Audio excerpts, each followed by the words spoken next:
There you go. Okay, recording. Yeah. So, yeah, I've never seen that happen before either, as many times as they have @ONE opens our course for us, and then we fill in the stuff. And so we, edited the homepage. It was looking good. I went to try to see it as a test student today, and it was coming up weird. And I thought, wow, oh my gosh. And you guys found your way through, and people are doing assignments and everything. And I'm so happy that you were. But it's embarrassing, but Yeah. that's what happens. So I usually do test. I usually go take a look at all my pages. Especially when I'm doing something new, I put on the test, the student view just to see. And we didn't do it this time. Nope. And you can see, way down at the bottom here, I'll kick to student view in just a split second. And welcome to the new attendee. You can see way down at the bottom, oh wow, another attendee.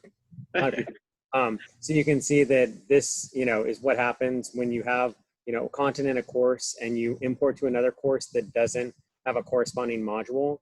So somebody probably created the a module for all the pages when they imported this course, and that will happen if you don't have that. But it's just something. That's the orphan pages. Yes. Yes. Yeah. So, I noticed that. I was like, was that something that they made up for us or something? No. Anything in Canvas that you have, if you copy it into another course and it doesn't have a corresponding module, if that module is not there, then it's going to put it in the orphan module, orphan activities. So somehow that happened, and I already put a call in to @ONE to see what happened, because if there's anyone else trying to start a class this class right now, and there are probably 8 people who teach this class in teams, and so it could be, and we wouldn't necessarily know that someone's starting, but all the years that I've been teaching online, that's never happened to me before. So it just goes to show you that things are going to happen, and the way it goes, I really like to ask people, to let us know when there's anything not working as soon as you can, and just actually encourage our students to be a part of the vetting process for the course, and make sure that if there's anything missing or something not working, that we find out about it right away and engage people in that piece. And students are usually pretty good about it, Anyway, so we just want to talk to you a little bit about the course. There's actually a welcome video that we made and tells all about us. And you haven't been able to see it. So anyway, there's something for you interesting to look at. So you will see the welcome video. So when you go to the course now, even if you've bookmarked modules or something, because I probably would do that if my homepage wasn't working, please do go back and click on the homepage. You'll see our welcome video, and then you'll see, links to each module throughout the course, basically. So you can navigate, you'll be able to go directly to modules, navigate there. But also, if you just want to be able to click through this, you'll be able to see all the modules from here. You can see, when we go to, module 1,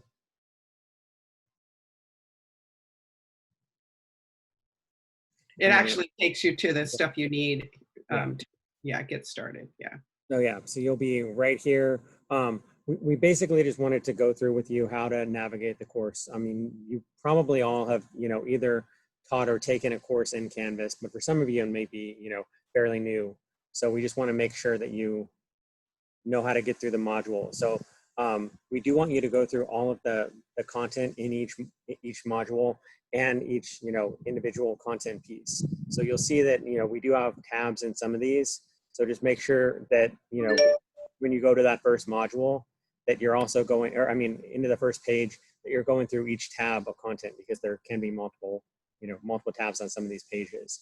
And then just click through with the next button, basically, because we do see all of the pages that you've clicked on. So we want to make sure that you've clicked on every page in the course. So just go through and click next, go through that piece of content, watch the videos, keep going through that content. When you get to, the actual assessments, you'll see, let me go, I'll do exactly what I told you not to do. But when you get to the assessments, so you'll see like a quiz, for instance, right there.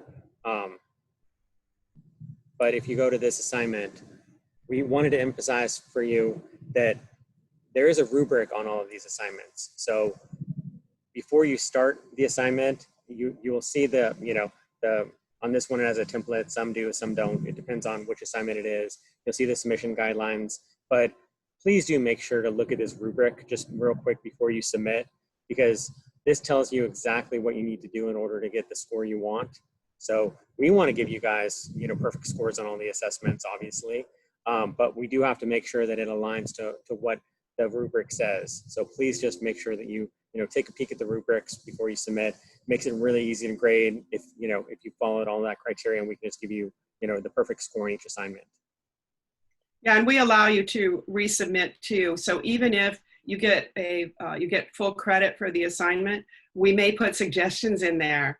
And so even though you may have gotten full credit, go back and take a look at the comments so that if we've left you some suggestions there, you still may have gotten a full credit for what you did because you covered everything, but we may have had some feedback there that you might be interested in seeing. So if you don't get full credit, definitely go back and look, because we've marked the rubric or we've told you why, and we allow resubmission, and we'll go back and check it again and make sure that you get every opportunity to get all the points that you can and to get it right. And I think our main goal is that your course is really good, that you have an excellent course, and that you have every chance to do that. Personally, the way I feel about it, because I'm teaching teachers, it'd be different if I was teaching college students again, but because I'm teaching teachers, it doesn't, it really, to me, doesn't matter when you learn it, it matters that you learn it.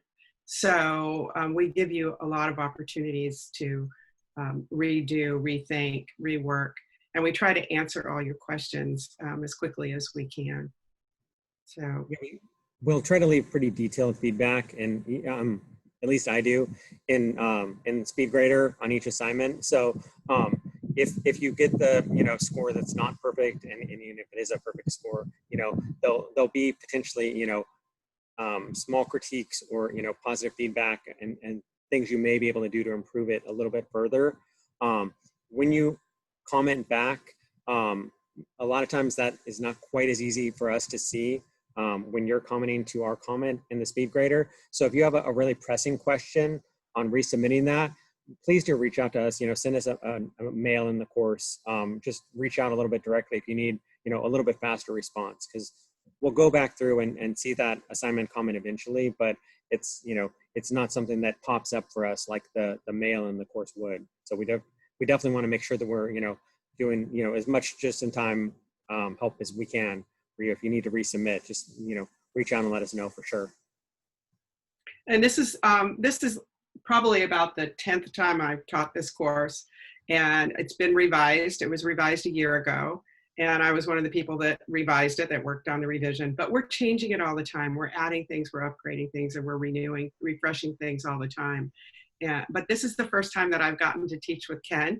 We've been working as a group, all of us on the course, for a long time now, but we haven't been paired together. There's always two people in this class, but this is the first time we've been teaching together. So it's kind of fun to teach with somebody new and see what they do in the course and bring their feedback to it. And so you'll be hearing from both of us when we're grading. So not at the same time, but what'll happen is we've divided up the assignments. And so I pick the things I really like to grade, and Ken picked the things he really likes to grade. And so you'll be hearing from both of us. And so you get the benefit of both of us and the way that we approach things. And we may be a little bit different, but that's good. And I think it's good for our students, right, when they have opportunities to take classes from different teachers too, and they find the ones that they mesh with, that they feel good about. So you get the opportunity to hear both of our craziness throughout the course. And it's really kind of, it's nice for me to be able to teach with somebody new. I'm going to scoot down just a little bit. There we go. To teach with somebody new and see what they do. One of the things that's going to happen in this class is that you will share a lot. And what I find at the end of the course is everybody's really excited about what they got to share, what they learned from each other. It's really pretty amazing how much you all know and how much you all will put into this class. It's so fun. There hasn't been a time that I've ever taught this class that I haven't learned something new. So it's really pretty cool. Ken, do you want to show the homepage again? And while you're pulling it up, you know, I really, I would love to hear from you at any point in time what things were really the best out of that module. So at the end of a module, if there's something that we really hit on that you really liked, or something that was really awful, well, we don't want to hear about, no, we do want to hear about that. If you're up for just sending us an inbox message, that would be really cool. And when you send an inbox message, it's really nice if you could send it to both of us so we can see how everybody's doing, and that, you know, once we've seen something, we try to reply all too, so that you know that both of us have seen it and we can equally help you. But it's really nice to have you guys reply to both of us. And okay, so you're at the homepage right now, finally. Those of you who came in later, we have an apology to make for not having the homepage be there when it was supposed to. It was actually a glitch in how the course was imported over that we missed. So, this is being recorded, so you can go back and hear our apology if it's in the recording. I don't know. I'm not going to say it again. But I wanted to show you just a little bit about the homepage too. Again, at the top, the links up there will take you to a list of announcements. And it was just kind of interesting to me. I was teaching this class for Evergreen College and during the summer, and I didn't have that announcements link on the page, on my homepage. And some people didn't know that they could go to the announcement page and see all of the announcements. So I was real surprised that some people didn't know that. So I'm really happy that it's on this page, so you can see all the announcements. And sometimes we put stuff in them, but just know that any images that are in the announcements, you will not see in the email that comes to you. The email kind of goes out the minute that the announcement is published, and it goes out usually then before you come in and see the module of the class. So just keep that in mind too as you start designing, that students are going to see that announcement before they see your class usually. So sometimes we put all kinds of things in there. Rarely will we put links to the course, because if you get an announcement before and you're not in the course and you try to link it, the course isn't open, you could have a problem. So we don't do that necessarily. The link that says modules, and Ken has just shown you that, but the link that says modules takes you to the module itself. And in this case, in the very beginning, it's going to take you to the top of what you have to do for Act 1 and then the setup and all of that. But then down below on the page, if you scroll down, and it's not going to do it on this one. If you go up a little bit where it says start here, I think on this one, it takes you right again to the modules page and you start, but generally that's going to take you to the overview page for each module. So you can either go to the modules at the top button, or you can go right to the overview page if you're starting the module on the first day. And Ken has just shown that the overview page is really where we want you to start each module. And then we want you to next through it. And we've just found, I mean, I'm discovering things all the time, and we've just found that people sometimes, and you guys had to, which is pretty cool of you, but sometimes people will go to the grade book and will go right through the assignments they see in the grade book. And that's how they do the course. Or Ken noticed the other day that there are people going through the course using the to-do list. Yep. And not. That was what I just learned at Teaching as an Adjunct at Sacramento City this spring. I had 2 classes there, and yeah, I had been, linking to the modules page. I've been talking about, going through, all the content in the module, and I got into the 3rd week, and I'm having students that haven't clicked on a lot of the content, and I'm asking a couple of them, like, how are you accessing the course? I'm like, oh, hearing that I'm just looking at the to-do list and seeing what's due, and I'm like, okay, well, that's great. You've done the 2 discussions and the assignment here and the quiz here, but there's a lot of content, and that's probably why you're not doing that great on your assessments, because you haven't actually gone through the content of the course. Right. Yeah. And so even though you can see all that list of all the modules, only the ones that are open will be the ones that you get into, and the other ones you can't get into yet. So does that make sense? Are you okay with that? Okay. Okay. So I don't need to show that we don't need the screen, I don't think anymore. Yeah, we do hear people, at least in a lot of the @ONE classes I have, that always ask about opening modules early. @ONE tries to make sure that everybody goes through the course at the same time. So we're not going to open modules early for everybody, potentially maybe the last one, but usually not something that we're going to do. We don't mind, we know that you guys are all busy professionals. You should have a lot going on. You have personal families. Your real students that you're going to be teaching, we know that those are going to be the top priorities for you. So we understand if you do, fall behind a week, if you have, like midterms 1 week and you're, 2 or 3 days late submitting an assignment, that's fine. We'll work with you. Just please keep us in the loop and let us know what's going on, because we want to make sure that we're, here to help you, and we're, helping you with your success. Yeah, and that's really important for us to know. And, we can usually come back and check on you if we don't hear from you for a while. And we'll be doing that if you're out for a bit. And, we may have forgotten that you told us at some point. I try to keep notes, but that happens too. So we just wanted you to know. Oh, and this on Saturday, the next unit's going to open on Saturday. We didn't do that with the first unit, but the second module will open on Saturday, not officially. And so there won't be a change in the homepage, and you won't see an announcement until Monday when it officially opens. It just opens early for those of you who are, early bird folks who want to get started, or if you've got something going on and you have to do it over the weekend. We try to give you as much time as possible to get the work done. So you're going to see the module actually will become available, but you won't see the homepage change, and you won't see the announcements change until then. So do you have any questions? Are there any questions about any of that so far? Okay, cool. So I have a list of things. I don't know if, Ken, you have anything you want to particularly talk about, but I have a list of a couple of things I want to talk to you about. Every discussion that we do, in Canvas, you can't set a due date for the initial post and also the reply to your classmates. We can't set that. I'd like to get the sun out of there, but I can't. So you have to say that the due date is the first post that you want. So we don't say that, we don't have anything that shows the due date for the replies on Saturday, but generally the posts all are due on Wednesday for the first post, and then the replies to your colleagues will be due on Saturday. And so that gives people enough time, hopefully, to read stuff and get through and answer and give each other feedback. So try really hard to have those done on time, so that you can be a whole part of the conversation. I think that's important.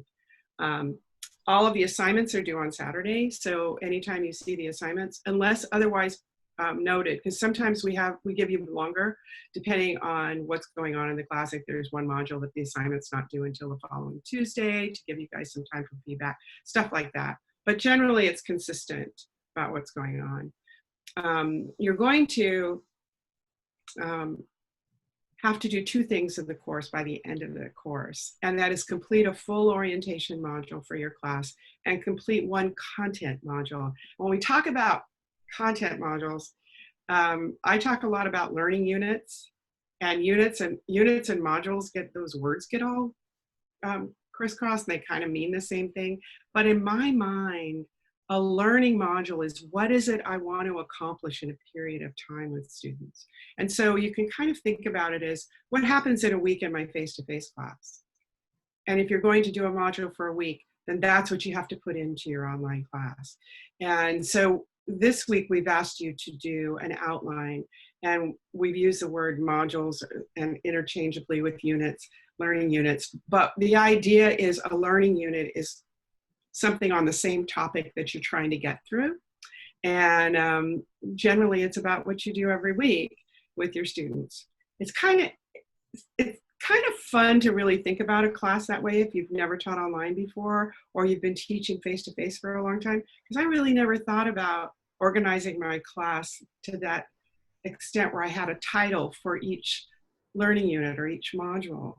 And so we're asking you to have a title for that, and to try to keep it within a reasonable period of time, and not do something that's like, a 4-week unit that the students don't have benchmarks to go through each week, and they're not seeing you. So if you have the units be too long, the modules be too long, then it's hard for the students to keep in focus and to keep going and in step with you. So as you start filling those things out, that one assignment out, really think about it.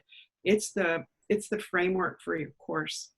And we're asking you to pick one course to design during the class. And oh, I just got a gift from Zoom. Now has unlimited minutes, yay. Wow, what do you know? And I don't need a gift right now, thank you. Or maybe not from Zoom.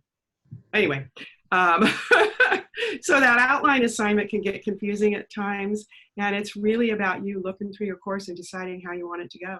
Some people go by textbook chapters, and I know if you're teaching math or foreign language or something like that, or science, sometimes you have to stay in with the textbook chapters if you're using it. But this is about you choosing.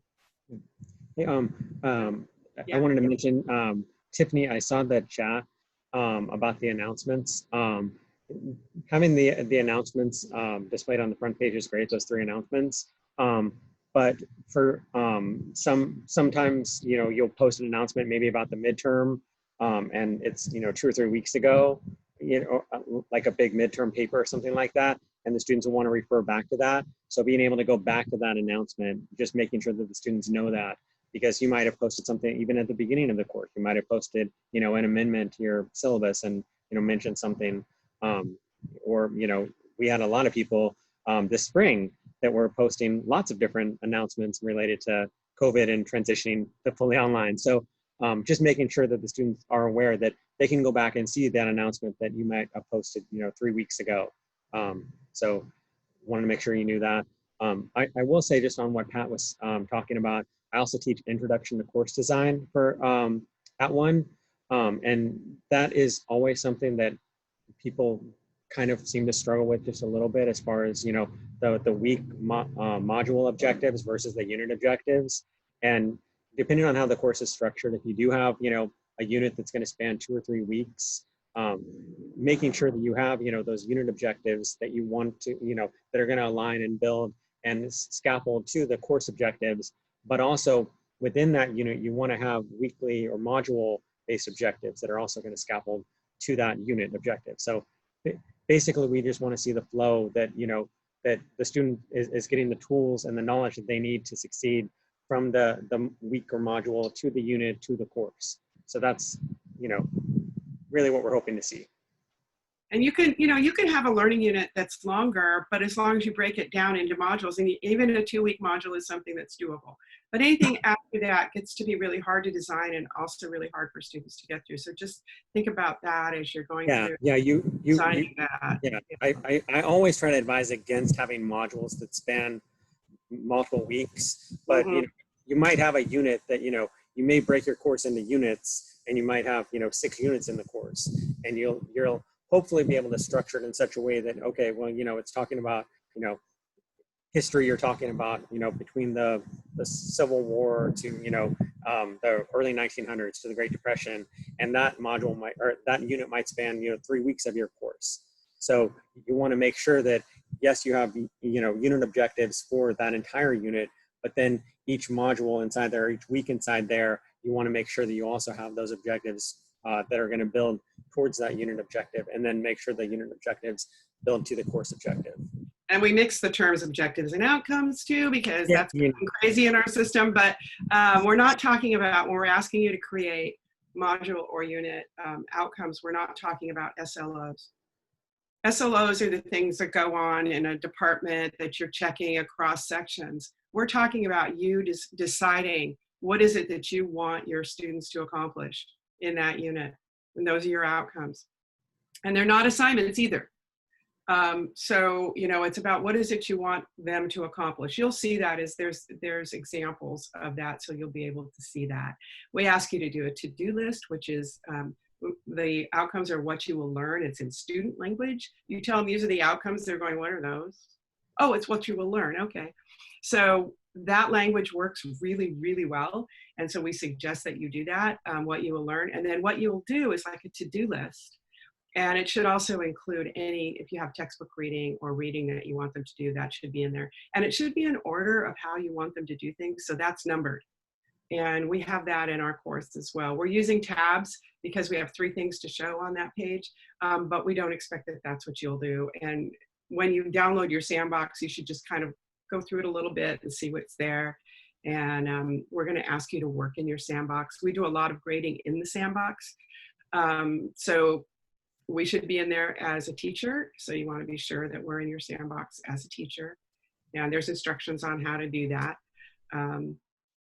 And that's where we grade. We used to have you do a plan, this whole big old plan, and we checked the plan, and then we went to check and see if you had it in the sandbox, and that was double work for you and double work for us. And so now I'm so glad we don't do that anymore. We just look at the sandbox and see that your stuff is there and that it's good. And we really have to make sure that everything is accessible. So we're going to be talking to you about that. And you know, and sometimes you submit things that go into the sandbox, and we grade there, and sometimes we ask you to submit documents. Not very often. This time we're asking you to submit a document. So just so you know, that kind of stuff is happening. Yeah, and like Pat mentioned, you know, most of your sandbox is already pre-populated. You have a lot of templates in there.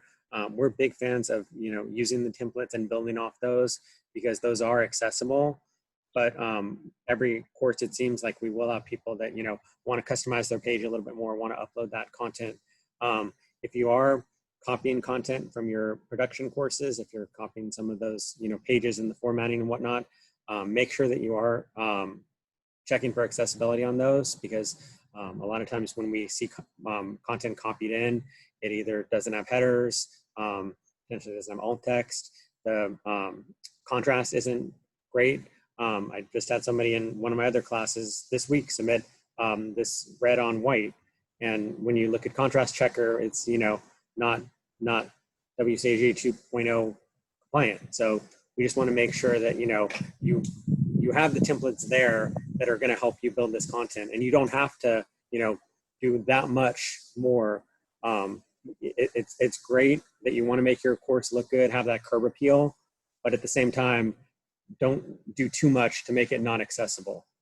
And you'll have a whole unit on, a whole module on accessibility that'll show you how to do it easily. So don't worry too much about it. You'll get there. You know, but by the end, when you're turning in your modules, you're turning in your sandbox is what you actually turn in to us, submit to us, then we want to make sure that everything is accessible. I'm going through the course and making sure all the rubrics have accessibility as a big part of them, because what happens, and I noticed that some of you were talking about this already, but what happens is that if your course is not accessible, it can be a problem for your institution, and the results of a suit are really not good. It ends up with your institution have to paying back Title IV money, which is all the federal financial aid money that students got that college becomes liable for. So it's really lovely, but you have to make sure, and we'll help you do that. So I will say, working in DSPS at Shasta College back in 2007, when OCR, the Office of Civil Rights, did come in for a complaint that was not on me, it was on the assistive technology lab, but a student complained that their, you know, book wasn't OCR'd in a timely manner. You know, it's really not a great thing to have to deal with. And, you know, even though the outcome was good for us, it's, you know, just something that you don't want to expose yourself to or your institution to, because it, you know, if it's proven that your content is not accessible, you know, you know, there is some culpability for you personally. So we always want to make sure that we do as much as we can to educate you that, you know, I'm a huge proponent of UDL. I used, you know, OER in my courses this last spring. So everything that we can do to help you and assist you, we're here for that. do you have any questions? Does anybody, you can unmute yourself and have a conversation with us, or ask questions if you might have them. Oh, just real quick, Anna, I see the question in chat. You should have a sandbox in your dashboard. You should have a sandbox that's going to be, I'll double check to make sure that you have one right now. Yeah. but you should have a sandbox in your dashboard. If not, then it's going to be in your list of courses. That there are, every, course, it seems like there's one or two small issues potentially with a, person that has a duplicate sandbox, or you may have already had a sandbox before and they've enrolled you into the wrong sandbox. But if you don't have that, then, oh, you've just received the invitation to join the sandbox. Good. That's exactly. Sorry about the fly. Yeah. I've got the sun, you've got the flies. We're doing good here so far. I know, and I have the wind too now. Sorry. When I came outside, it was nice and calm, and now the wind's blowing and my umbrella is like creaking. It's wasn't planning for that. It's such a nice day though. So, but yeah, any other questions? You can unmute and ask us questions. Just go ahead, Sarah. Yeah. I know it's not at every school, but at Cypress College, there's an overall accessibility checker.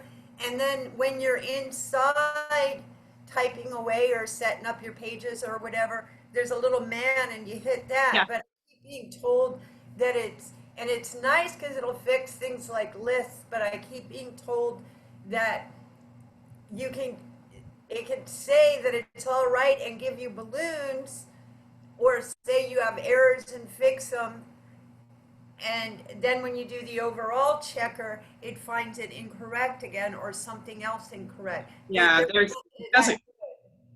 it doesn't cover everything. Okay, so it doesn't cover. We'll tell you. Okay, so Yeah. But it does help a little bit. So, Yes. Okay, and then with the knowledge that it's not quite right yet, we fix it by hand. Yeah, and we will tell you. Yeah, we'll tell you. That's part of that unit on accessibility is we'll tell you that. It's if it's a problem and it's not there, and it's in the unit itself too that talks about it. So it's in the materials itself what kinds of things it doesn't cover, and so that there's actually quite a bit of stuff it doesn't cover. If any of you have Ally, that's a little bit better. Excuse me for a minute. Yeah, we have Blackboard Ally at Los Rios. So we have for our 4 colleges, we do use Ally, which is great as far as how it scans the courses. Again, there are some limitations with Ally even. I know that a lot of schools also have You Do It, that free solution that you have to maintain. That has a lot more limitations than Ally because it won't scan all the files in your courses. And then also, a lot of times they don't check for, Ally does check, but a lot of the tools don't check for contrast. So, like the WebAIM contrast checker, there's so many tools out there that we could bore you to death, I'm sure, with accessibility. We probably could.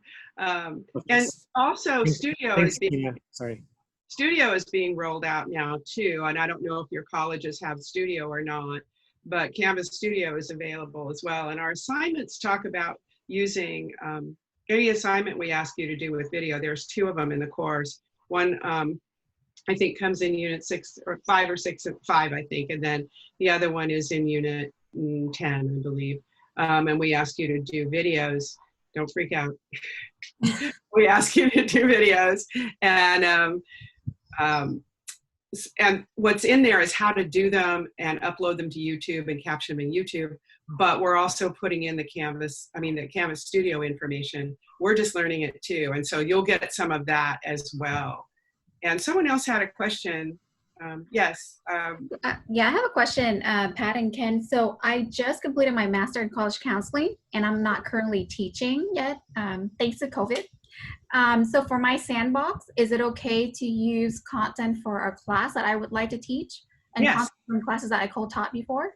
Yes. I think I responded to you in the discussion about that actually. Yeah, that's exactly. And I will say when I first took OTD years ago, that's exactly what I was doing because I was a class 5 person, with a master's trying to teach.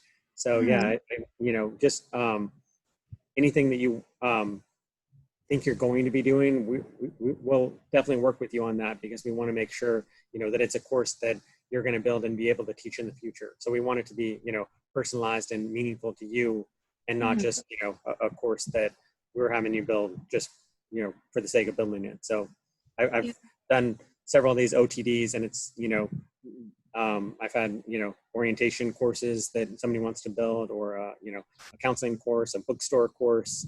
But you can change it too sometimes. Yeah. I've had people change. Library resource course. Yeah. I mean, there's no wrong answer as long as it's going to be meaningful and, apply to you and your students.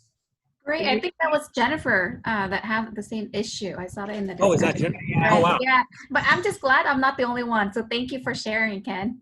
Yeah, no, you're good, and it's very, very exciting. Wow, I can't believe we have two. Yeah, that's awesome. And people change the module they decided to do. Like halfway through it, they go, I really want to do this other one instead. And it's fine. And you don't necessarily have to go back and redo everything if you decide that there's something more useful. I think Ken's, said it. It's what you need to do. It's like, what's useful to you? Mm-hmm. It doesn't make any sense for you to spend 12 weeks building something you're not going to use.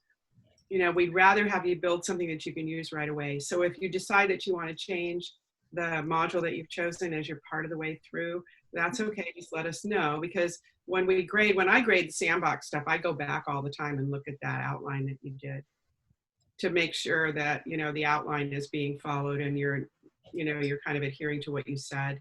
We'll also ask you to do a survey pretty soon to say which one you've chosen and stuff. So Sarah, yeah, I had a question. We were talking about studio. I'm like terrified of doing my own captioning.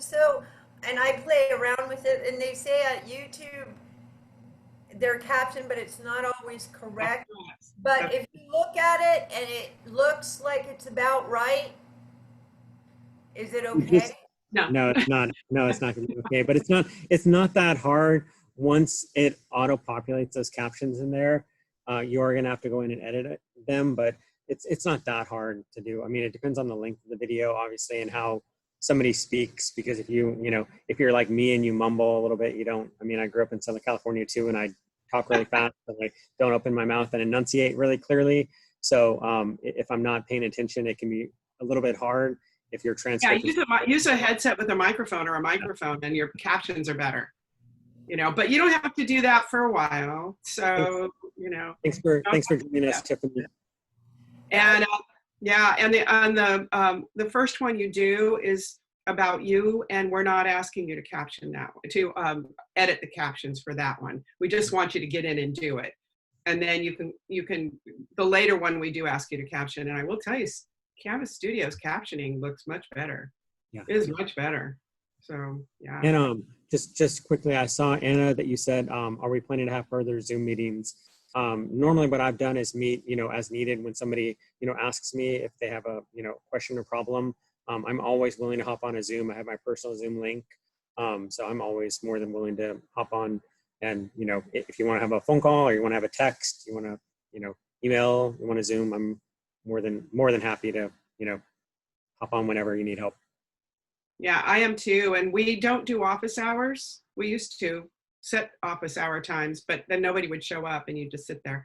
So instead we do, instead it's when you need us, yeah. And we'll jump on when you need us rather than just kind of wait for nobody to come and then you feel bad. One of the courses I taught recently, one of the teachers would just come because he didn't want me to feel bad. And I went, oh, it's okay. So I thought that was very sweet, but anyway. Yeah, I teach this with Greg Beyer, actually, who I just nominated for Instructor of the Year last summer, and he won it. So he's pretty awesome. He does the Canvas classes, I know, but most of the time, honestly, he'll get people that aren't actually in his OTD classes. He'll just get random people from the Canvas community that are showing up. So yeah, it's something where I think we're, finding a lot more on demand with, emailing questions, problems, and we can just hop on a Zoom or, be able to text or email. And we're going to post this recording, but it'll probably be auto captioned for a while until we get around to captioning it. Hey, Renee, I see you with your hand up. Sorry. Just feel free to unmute anybody. So I teach a 1-unit course already, so it's already a little bit funny because there's only, they teach it so many different ways. You can do it either as like a full semester, or you can also do it as like a late start class. There we go. There's the word. So the class that I want to like do for these modules already exists technically. I just hate it. Teaching it because it's not terrible. It's a lot of reading, and I think that we can't have students sitting down and expecting them to read for an hour and a half about library stuff and expect them to care at the end and want to do the assignments. And like, I kind of feel like a jerk because I love the library and we have so many things to show you, but it's put in such a boring format that I think that students are like, I don't ever want to meet this woman. She's going to be really boring and it's going to be horrible and I don't want to set foot in the library anymore. So is it okay that I'm using something where technically Absolutely. have course content? It's just not my course content, and I would love to replace it all if I could.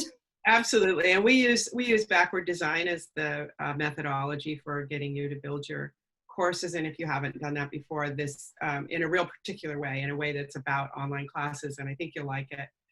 There's a lot of reading in our class, as you've seen, and there's no textbook, so there's a lot of reading.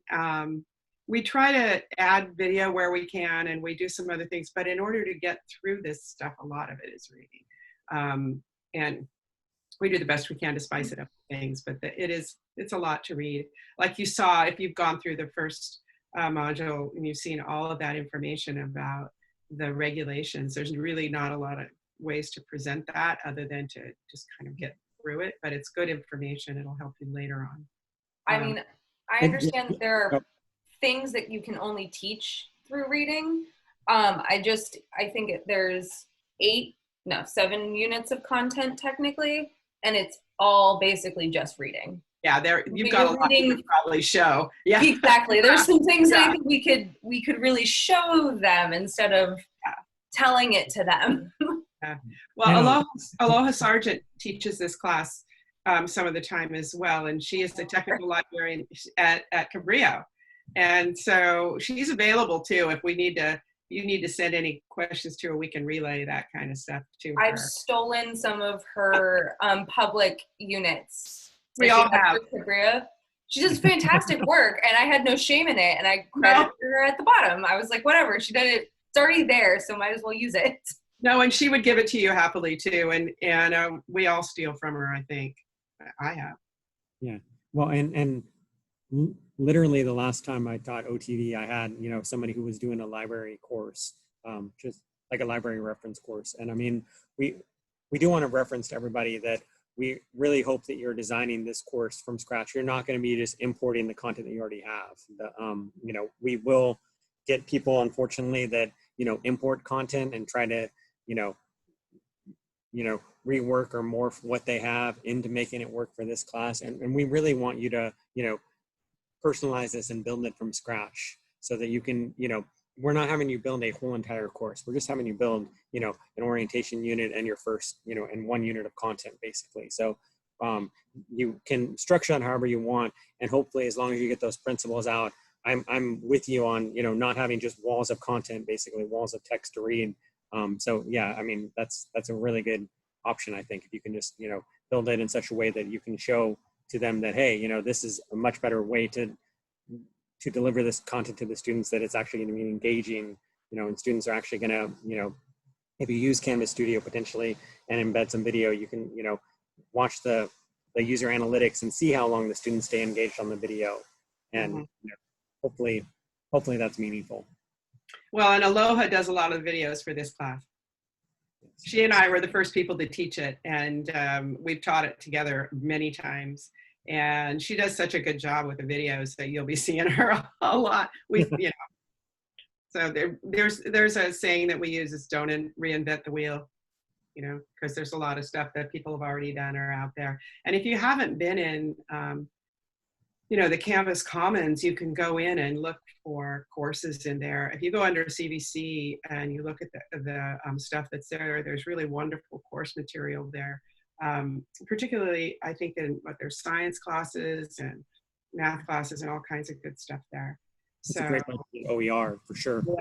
Yeah, because those classes are all OER classes that were done by the OEI. So OER, OEI, you know, OTD.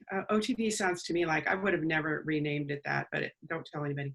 It sounds like some kind of, you know, educational disorder, psychological disorder. I've got OTD now. You know, it used to be online education standards and practices. So it's the same class, just really, really revised. And it needs additional revision now that we are in this space of COVID-19 where everyone's had to jump into being fully online and have had experience in Zoom. And so trying to figure out, how do I teach in Zoom and teach on and use Canvas at the same time? What is that about? And it's really, if you're doing a lot of synchronous work in Zoom, you're really teaching a hybrid. It's a virtual hybrid, it's an online hybrid, but you're going to be making the same decisions as you would make if you were having partially on ground class and a partially online class. So the decisions as you're filling out that outline, if you're doing a lot of synchronous that you expect students to attend and it's in the schedule they have to attend, if you're doing that in Zoom, then you have a hybrid, and you might want to call it an online hybrid because you make the same kind of decisions. And if that's what you're doing, you might want to say that it's an online hybrid, so that you let us know that you're using Zoom for synchronous work that you would expect students to attend at a particular place and time, because that's the definition of a hybrid. And the students then see that in their registration before they register for your class, or they should. If you don't have it and you're doing a lot of synchronous stuff, you can tell them to come, but then you have to record it and put it there anyway. You can't expect them to be there. Does that make sense? Okay, I think it's important for the formatting piece when you're thinking about what's the format. We're finding a lot of people who think that online education is just doing synchronous work in Zoom. And this class is not about that. It's about being able to teach your whole class online. And even if you're doing a hybrid, it's, you know, hopefully you can teach as much of it as possible fully online. And I will say, because that discussion is coming up at our institution as well, if you are planning to do synchronous or know people who are planning to do synchronous, do make sure it's in the schedule of classes, because we have having folks that are planning to do synchronous, but it has not been publicized in the schedule of classes that it is requiring synchronous. And that creates a huge barrier for students who register for the class, potentially, you know, thinking it was not going to require synchronous work. Yeah. Yeah. So we have this whole thing now that has caused us to have to revise even further. I've changed some of the material in the last few days, kind of going through it and thinking of it in the framework of how we've been teaching, and also how we used to have to do emergency stuff. And, you know, it's all changed. And so we're kind of going through a little bit ahead of you, putting in the things that are relevant to what we're doing today. So anyway, I think we're almost to the end. Are there any other questions before we let you all go eat or whatever? Oh, just real quick, Esmeralda, yeah, that's a great question. Anything that's optional is still a fully online. It's just if you're requiring, basically, because like for Confer Zoom, a lot of people use Confer Zoom with attendance and track attendance and actually grade based upon that. And if you're doing that, then that becomes, you know, potentially, like Pat was saying, the hybrid. Yeah. The hybrid, it becomes a hybrid when you force them to be there and it's in the registration so they know they have to be there. That's when it becomes a hybrid, you know, because the decision you make then is, what are the things that I need to do with my students when I'm looking at them, when I'm with them? What are those things I need to do with them? And then what are the things that I can put online that they can do by themselves? So you're not doing a 3-hour Zoom, you know, synchronous meeting and trying to deliver everything in that 3 hours, either, you know, an hour and a half on Tuesday or Thursday or whatever. You know, you have to clear that, all of that with your college so that, you know, they're sure they have it in registered. But you make different decisions. When I first started teaching online, I taught a face-to-face hybrid, and I put all the stuff in the wrong place. I taught digital media, and I put all the media stuff, the tutorials for the media online, and then I did all of the lecture material, the conceptual material, face-to-face. And that's not what should have been done. The students needed my help learning how to use the software. They could read about what getting a job in digital media was about, but they needed me to help them directly in learning how to use the software. So the first time I taught it, I had it completely backwards. And it taught me a lot about a hybrid. But, yeah, Sarah. Yes, sir. One of my schools, because I'm an adjunct and I work at several, said, you know, the best policy, best practice is synchronous with asynchronous. And I said, okay, sign me up, because that's kind of what I was doing when I kind of transferred my class during the COVID restriction first happened. And I would Zoom for a little while, and then they'd have work to do. So I'd take questions or give explanations. Yeah. But it wasn't the whole time, but I thought it was a good way to check in with them so that there was a person there. And I taught a summer class, and it was kind of like that too, where I did want them to be there at least like a half an hour, and we'd set that up per week. But The hybrid, if you're doing that, if they're required. well, no, I didn't. I would record it, but Yeah. I sort of. But my question is this: does it count as asynchronous? Is because I'm a writing instructor, and I'm all about getting the students and building community and getting them to interact with each other and peer feedback. And I do the groups thing Right. in people, and then they have collaborations with Google Docs. They're not speaking, but I have a workshop day and I pop in there and everybody's typing in different colors on the Google Doc. Does that count as like where that's part of their schedule? They have to be there during that hour? Not if they can do it, not if they don't always have to do it at the same time. Okay. It is if you make them do it at the same time, it has to be part of their schedule. If you make a student have to be somewhere, whether it's on online Zoom meeting or in a document at the same time with other students, they have to be there. They don't get to set it up themselves. No. Yeah, Okay. that's a hybrid. That's really a hybrid, you know, because that the piece that makes it that is they have to be there. Okay. Well, the Yeah. catalog says that too. I'm just not going to make them be there all the time. Well, and that's okay, I think, too, as long as you're covering everything. Yeah. Okay. And it's a hard one right now because people are really confused because of what we've been doing. So, you know, what everybody was thrown into, people are confused about that. So if anybody has questions, we'll answer them. And I try to answer them as we go through too. And we had them this summer in both of the classes that I taught for teachers. Those questions were there. And it was compounded by the fact that they had done these crash courses in, you know, it was just, oh my gosh, it was really interesting to see what was happening with folks. It's very different. Intentional online teaching is very different than, you know, the remote situation that most people were thrown into in the last 4 months. So it's different. Anyhow, we want to keep it at the amount of time we need, and we have to caption all this at some point. And we have to edit the captions. And actually, the truth is, if you're doing a welcome message that you change every time, or you're doing something spontaneous that changes every time in your course, it doesn't have to be captioned, although it's good practice. So we will edit the captions, but it won't be tonight.